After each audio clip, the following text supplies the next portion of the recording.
오늘 본문에서 주님께서는 버가모 교회 사자에게 말씀하십니다. 그들이 예수님의 이름을 굳게 잡았다고 말씀합니다. 그들은 비록 사단의 권자가 있는 곳에서 살았지만 예수님의 이름을 굳게 붙잡으며 살고 있었습니다. 근데 예수님은 그들에게도 책망도 하십니다. 발람의 교훈을 지키는 자들이 있다고 말씀하십니다. 발람이 누구입니까? 발람은 만신무당이었습니다. 그와 관련된 내용이 신명기 23장부터 25장까지 나옵니다. 모압 왕 발락이 발람에게 뇌물을 주어서 이스라엘을 저주하도록 한 적이 있습니다. 하지만 하나님께서는 끝까지 발람으로 하여금 이스라엘을 저주하지 못하도록 막으셨습니다. 발람의 예언이 번번이 하나님을 저주하는 데 실패하자 발람은 발락에게 방법을 알려줍니다. 자신은 이스라엘을 저주할 수 없으니까 이스라엘을 범죄하게 만들면 된다 하면서 알려줘서 이스라엘 사람들로 하여금 바알을 섬기게 하고 바알의 신전의 창녀들과 행음하도록 만듭니다. 오늘 본문에 나오는 우상의 제물을 먹게 하고 모압 여자들과 행음하도록 한 것이 바로 그것입니다. 그것이 바로 바알 부올 사건입니다. 그래서 이스라엘이 이런 우상 숭배와 음행으로 말미암아 하나님께 범죄하게 됩니다. 그래서 우상 숭배하고 또 음행하였던 사건으로 말미암아 음행한 많은 사람들이 죽게 됩니다. 그 당시에 바알을 섬기며 음행하던 이스라엘을 향하여 하나님께서 진노하셨던 것처럼 예수님 바로 직후 당시에 예수님의 이름을 굳게 잡았지만 버가모 교회 안에서 음행을 하는 사람들이 있었습니다. 그들은 니골라 당의 교훈을 따르는 사람들이었습니다. 니골라 당은 인간의 육신은 근본적으로 약하며 인간의 영혼은 육신과는 상관없이 믿음으로 구원을 받게 된다고 생각해서 육체는 아무렇게나 해도 되며 육체가 짓는 죄는 정죄 대상이 되지 않는다라고 생각했습니다. 인간은 자신이 원하는 대로 살 수 있는 자유가 주어져 있다고 믿었습니다. 그래서 그들은 하나님을 믿지만 음행에 빠졌습니다. 그런데 이런 바알부올의 문제가 니골라 당에 속했던 음행의 문제가 과연 그 시대만의 문제일까요? 아닙니다. 우리 시대 교회 안에는 음행의 문제가 전혀 없을까요?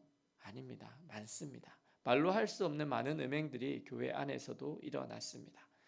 어떤 유부남이 분명히 크리스천이고 교회 주일학교 교사인데 자신의 아내가 있는데 총각 행세를 하면서 다른 교회를 다니는 자매와 동거를 하기도 하고요.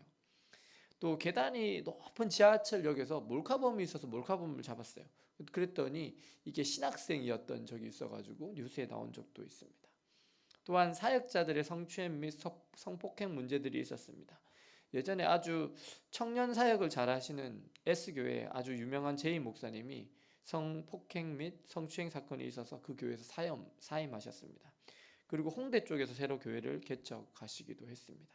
그런가 하면 제가 잘 아는 목회를 하셨던 미국의 대형 교회 목사님이셨던 H 목사님이 저희 학교 선배시거든요. 근데 이렇게 갑자기 한국에 들어오셨다고 하면서 이렇게 저랑 사역을 자기가 개척을 할 건데 나랑 같이 하지 않겠냐고 저한테 제의를 하셨어요. 그러면서 자기는 한 10년 정도 하면 은퇴하니까 그 뒤에는 저보고 이렇게 담임하라고 이렇게 하시더라고요. 제가 좀 뭔가 깨림칙해서 좀 알아봤어요. 이렇게 알아봤더니 이게 그분이 여자 집사님과 부적절한 관계가 있었더라고요. 그래서 교회에서 이렇게 사임을 빨리 하고 나오신 거예요. 그러면서 선교 사역을 한다라는 식으로 이렇게 나오셨던데 그런 일도 있었고요. 또 제가 다녔던 신학교 바로 앞에 있었던 PCUSA 교단 소속의 P교회가 있었어요. 근데 그 교회의 목사님도 이 과부와의 부적절한 관계가 있어서 사임하셨어요. 그런가 하면 최근에는 통합측 총회장이셨던 K 목사님께서 그 교회 찬양팀 집사님과 바람이 나서 교회를 사임하고 통합 총회장직을 사임하기도 하셨어요. 음행의 문제는요 어디에 나 있습니다. 젊은 사람이건 나이 든 사람이건 음행을 조심해야 합니다. 되도록 이성과 단둘이 있는 자리는 피하도록 하고 만약 피치 못하게 함께 있어야 하는 상황이라면 문을 열어두는 것이 좋습니다. 우리가 하나님을 잘 믿는다고 해서 예수님의 이름을 굳게 잡고 순교적 신앙으로 살아간다고 해서 우리에게 유혹이 없는 것은 아닙니다. 음란의 문제, 음행의 문제는 누구에게나 일어날 수 있습니다. 몇 년 전에 한참 한국 사회에 미투 운동이 일어났습니다. 영화계, 체육계, 정치계, 교육계에 이르기까지 곳곳에서 미투 운동이 일어났습니다. 그런데 교회 안에도 이런 문제들이 있었습니다. 꼭 나는 신이다에 나오는 이단들이어서 그렇다고나 안 하더라도 정식 목회자들 사이에도 이런 문제들이 있었습니다. 그렇다면 이런 음란의 문제, 음행의 문제를 어떻게 해결하고 나아가야 할까요? 그것은 회개입니다. 이 민족의 죄악을 나의 죄악처럼 여기고 이 음란의 문제에 대해서 하나님 앞에 나의 죄악으로 여기고 철저하게 회개하는 것입니다. 그리고 나의 마음에서부터 죄악의 소지를 끊어내는 것입니다. 마음속에 스치는 생각에서부터의 음란이나 악한 생각을 하나님 앞에 내려놓는 것입니다.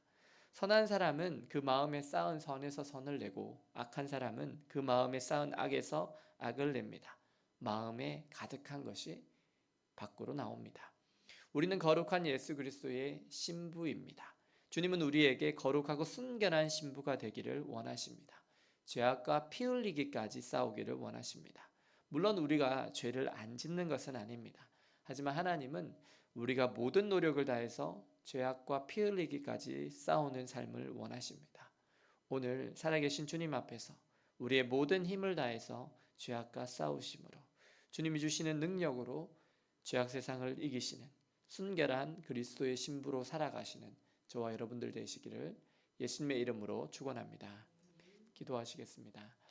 사랑과 은혜의 주님, 오늘 버가모 교회가 주님의 이름을 붙잡고 충성된 증인 안디바가 순교할 때에도 믿음을 지켰던 그들이 니골라당의 교훈을 받고 또 더러는 음행하게 된 것을 봅니다.